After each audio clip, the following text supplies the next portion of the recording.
국회에 출석한 진영 행정안전부 장관이 정의기억연대의 회계 처리에 문제가 있을 수 있음을 내비쳤습니다. 현금으로 법인 자체가 과다하게 보유하고 있는 것은 이건 정상적인 기부법인의 사업 행태가 아닙니다. 네, 목적 사업에 쓰는 것이 원칙이에요. 진 장관은 정의연 측에 22일까지 증빙 자료를 내라고 했다며 문제가 드러나면 조치를 취하겠다고 했습니다. 등록을 말소할 수 있는 권한을 가지고 있는데 말소할 겁니까? 그 증빙 자료를 보고 위법 사항이나 부당한 경우가 있으면 그에 합당한 조치를 취하려고 하고 있습니다. 민주당 지도부는 내일 최고위원회의에서 윤미향 당선자 관련 의혹에 대한 당 조사 결과를 보고받습니다. 다만 이해찬 대표 측은 제명 등 윤 당선자의 거취까지 논의할 사안은 아니라는 입장입니다. 미래통합당은 미래한국당과 함께 윤 당선자 의혹에 대한 국정조사를 추진하겠다고 말했습니다. 국민적 분노와 그런 심각성을 인지하고 있고 21대 국회에서 앞으로 열심히 그 문제에 관해서 놓치지 않고 해나가겠다라는 의지 표명을 드린 거고요. 국정조사는 여야가 합의해야 할 수 있는 만큼 민주당을 압박하려는 전략으로 풀이됩니다. 채널A 뉴스 강병규입니다.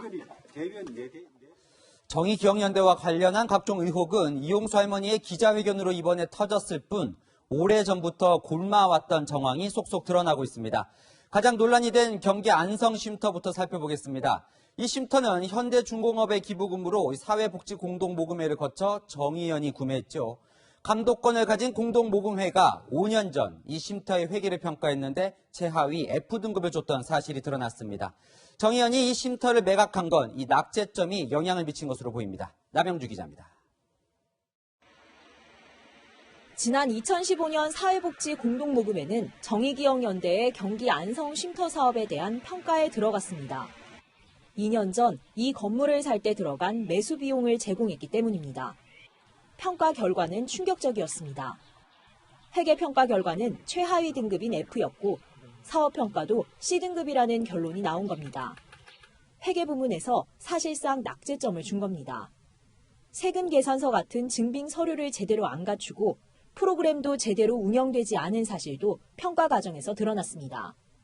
F를 받는 경우가 흔한 경우가 아닌 상황이고요. 위안부 생존자들의 활용률이 미흡하고 프로그램 실적이 저조해서 사업평가에서 C가 나왔었고요. 공동모금회는 정의연의 전신 전대협에 경고 처분을 내리고 향후 2년간 모금회의 기부금을 받을 수 없게 조치했습니다. 할머니들을 모시기 힘든 안성에 쉼터를 마련할 때부터 예견된 결과라는 지적도 나옵니다. 모금회는 정대협에 시정요구 공문도 보냈지만 답변이 없었다고 설명합니다.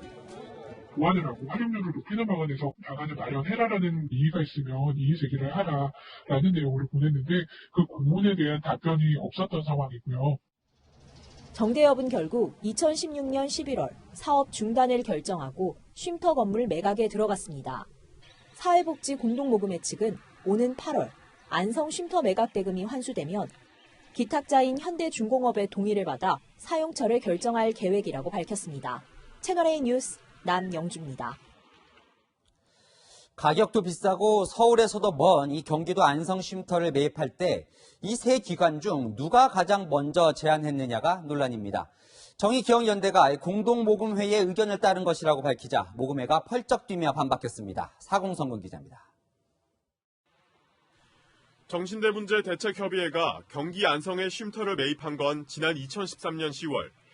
하지만 이미 1년 전 서울의 한 교회에게서 서울 마포구의 단독주택을 쉼터로 기부받아 할머니들의 이사까지 마친 상태였습니다. 마포에 이미 쉼터가 있는데도 기능이 중복되는 안성의 쉼터를 사들였다는 비판이 제기되자 정의기억연대는 사회복지 공동모금회가 사업을 꼭 추진하면 좋겠다는 의견을 줬다고 해명했습니다.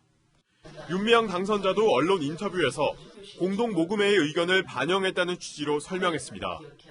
공동모금회가 경기 지역도 괜찮다라는 의견을 주셨어요. 하지만 사회복지 공동모금회 측은 사실과 다르다고 반박하고 나섰습니다. 제가 안성으로 갔다 그런 말씀을 드린 적은 없고요. 안성에 적합한 주택을 찾았다라고 하셔가지고 그거에 대해서 저희가 심의를 해서 승인을 해드린 상황입니다. 한경희 정의연 사무총장은 공동모금회 측이 사업 마감 시한 등을 이유로 경기도로 알아보라고 요청했다며 당시 회의 자료도 공개할 수 있다고 밝혔습니다. 정 의원이 기부금 10억 원은 쉼터 후보지인 서울 마포구 성산동에 적합한 건물을 사기에 부족했다는 설명도 논란입니다.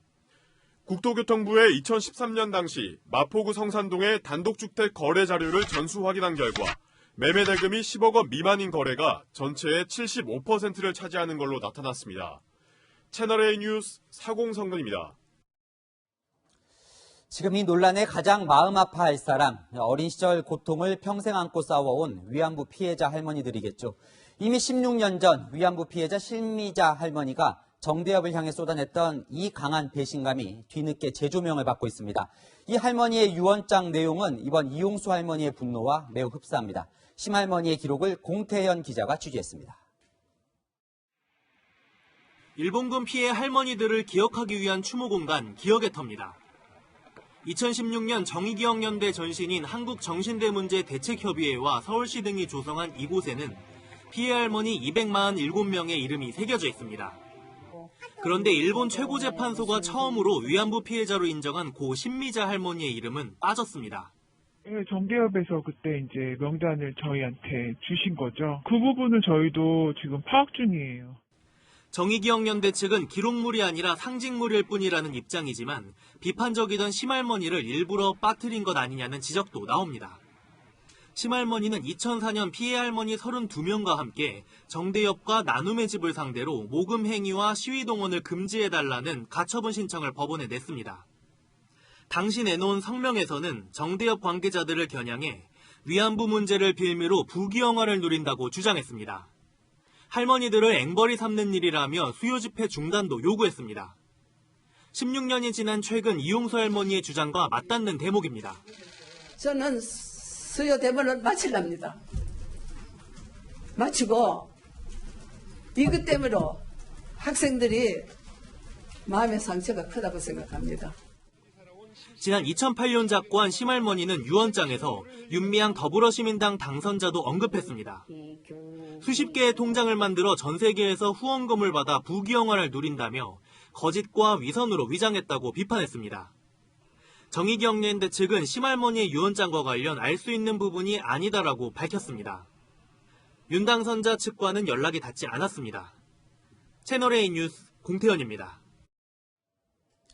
윤미향 당선자에게 정 의원의 안성 쉼터 건물을 소개한 인물 이규민 당선자죠.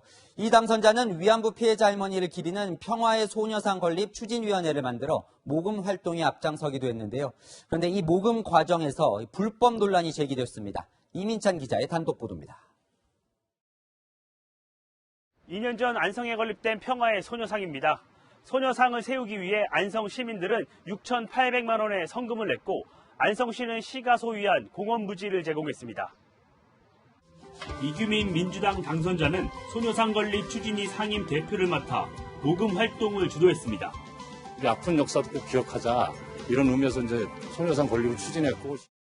그런데 소녀상 건립을 추진했던 경기도 내 다른 지역과 달리 안성 추진위는 기부금품 모집 등록을 하지 않았습니다. 소녀상 건립 관련해서는 안성에서는 등록된 게 없으세요. 여주나 동두천은 있으시거든요. 기부금품법상 1,000만 원 이상 기부금을 모집하려면 관할 광역단체의 모집 계획과 사용 방법 등을 제출해야 하는데 이를 지키지 않은 겁니다. 위반 시 3년 이하의 징역이나 3천만 원 이하의 벌금에 처합니다. 모금액 사용을 두고도 논란이 있었습니다.